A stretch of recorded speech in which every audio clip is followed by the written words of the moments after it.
Бүгін Африкадағы безопасность, қауіпсіздік жайлы айтамыз видеода.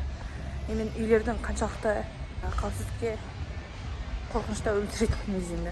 Мысалға біздің үйдің өзі мынандай стена бар, плюс осындай түрмедегі сияқты решеткалар, мынандай проволокалар бар ғой, проволока осылар.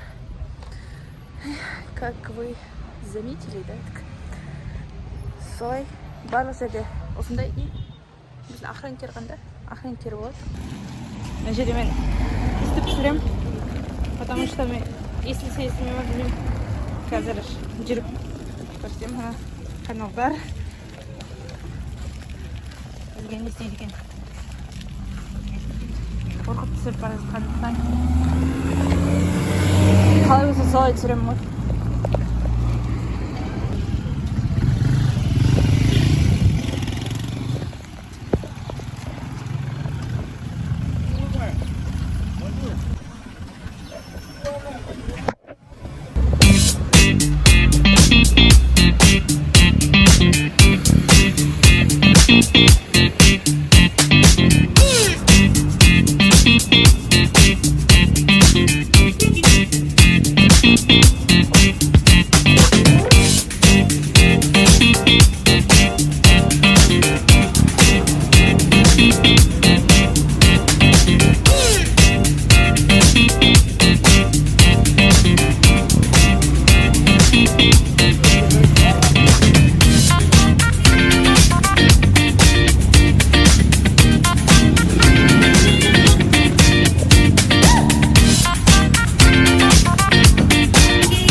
Байлардың районы болған үшін онша қатты қауіпті емес, сондықтан мен біраз спокойно жүрмін.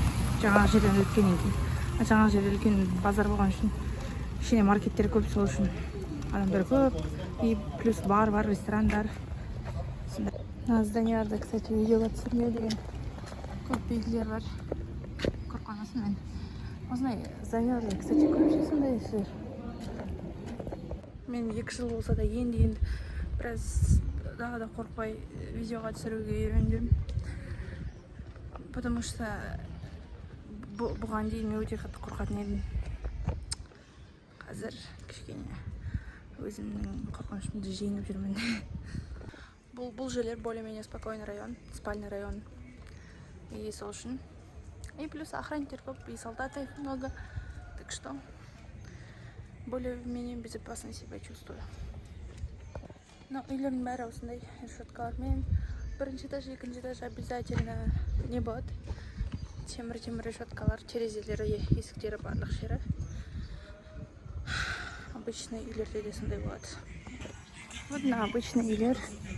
Олардың бәрі решеткамен. Сондай.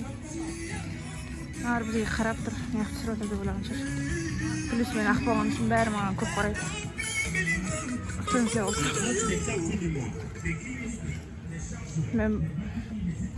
Мен баламен жүргеннен кейін маған көбінесе ұрыспайды, бірақ болады сондай ұрсып нагло солай сөйлейтіндер. Міне мына үйлер барлығы арендаға беріледі деп жазып тұрады, бірақ іші пустой всегда.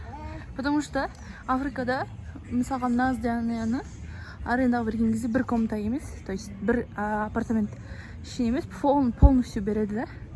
Полностью бергеннен кейін бұны көбінесе компаниялар алады, немесе сондай елшіліктер алған үшін олар барлығын снимать етеді, бүкіл апартаментті соған береді көбінесе. Тек бір квартира алғың келсе, ала алмайсың. Сондай. Сол үшін көп үйлердің бәрі пустой тұрады мына жақта. Плюс бұлар өте қымбат. Мен де осындай районда тұрғым келеді. Спокойно жүріп қайтасың балаңмен де. Ойлаймын, біздің тұрған жерде сияқты емес. Біздің тұрған жер тура жолдың бойы болған үшін қорқынышты. Көбінесе түнде дауыстар шығады, әйелдердің заттарын ұрлап кеткен, халап жылап отырады. Міне мынандай үйлер. Балаларды көрсе қолым кетеді. Балалар келе жатыр.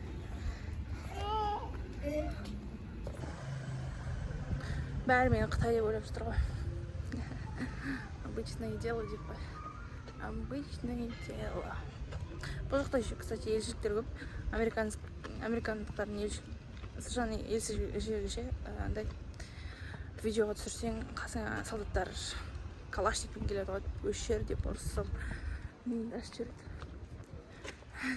Мен бір рет нечаянно түсіргем ғой. Бәлеге алдым ғой. Негізі үйлер осындай әдемі болады да, бірақ решетка болған үшін маған бөліп андай крепость түрмеге ұқсап келеді. Бір жағы, сол жағы жаман. Үйлер әдемі жасайды. Придется осылай жасауға. Мынандай проволоки барлық жерде абсолютно. Осылай. Біз қайдамыз?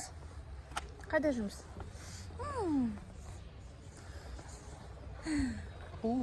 Нажимайте теперь. О май гад. Міне зданиялар көп негізінде. Африка бір чмошный жер емес деп, нормальный үйлер бар. Но бұл жақта тұру үшін ақшаң болу керек. Жақсы осындай әдемі жерде тұру үшін ақшаң болу керек. Обычный үйлер көбінесе тек қана жаңағы неден ағаштан тек қана жаңбыр тимесін деп басын шатыр істеп қояды. Солай тұра береді. Қар болмағандықтан. Солай міне. Обычный адамдардың тұрып жатқан жерлері осындай. Әйелдер тұрмыстарын жасап жатыр. Вот. Мынау байлардың районы. Мынау елшілік болған сразу білеміз. Себебі ЮНЕСКО-ның, UN-ның флагы тұрады. Плюс бүкіл жанындағы машиналар осындай жасыл номерлер. Олар елшіліктердің номері. Обычный оранжевый, олар обычный номерлер. Тура мына жер Американың мына жер Американың жерге қазір жаңа барсаң түсіруге өте өтеді. Алсаң тұрып түсіре берейін десең. Әдемі жерде орналасқан ше, господи. Почему не разрешают снимать? Не понимаю. Әдемі жерде тұрған еще. Өзім машинамен жүрген адам. Спокойно. Плюс қатты қорқыныш сезім болмайды, но все же болады. Но обычный жерлерде жүрген сияқты емес. И самое главное, сасымайды. Мусор жоқ десең. Обычно бүкіл жерде мусор ғой бұл жақта. У меня США флаг тұр ғой. И плюс осы жерлерде ғана жол түзу, сондықтан коляскамен тек қана осындай нормальный жолдарда жүруге болады. И бұл жақта көбінесе бүкіл нәрсе тау, қыр. Сондай болғандықтан шығып түсуде қиын. Коляскамен көп жерге бара алмайсың. Жаяу жүріп шаршап кетесің. Пальмочки. Бүгін нешесі? Бүгін декабрьдің. Уже скоро Новый год. Бірақ Новый год. Бірақ бізде күн суатыр. Что-то бір охрана келе жатыр. Кетіп қалды жан. Маған именно қарып келе жатқан екен. Жақпайтында бірдеңе дейма деп. Просто жанына өтіп кетті. Сау болу. Сіз сұрайсыз, ол саған не істеуі мүмкін деп. Морально давить етеді, понимаете? Морально сломанный болғым келмейді. И так сондай, потому что осыған дейін түсірген кездерде олай ұрсып дөрекі қылықтар көрсететін, сондықтан менде андай қорқыныш пайда болған. И көшеде бір өзім жүруге қорқып қалған едім. Қазір сол қорқынышты жеңіп жүргенім үшін маған ондай нәрселер недопустимо. Күн ысып кетті. Ана жерге барамыз барлық. Что-то обычно жителей много, боюсь я. Күннен тұратын жүре алмай қалдым. Күн нәрсе шағылсын. Ко мне уже второй охранник приближается. Посмотрим, что он скажет. Why? No picture. Why?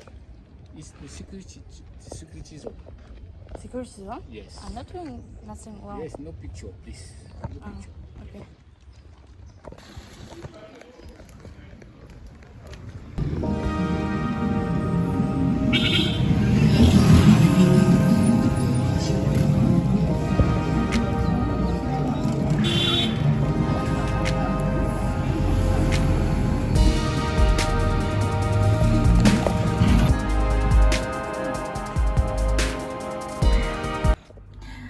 Мына лифттің несі кіргір екен.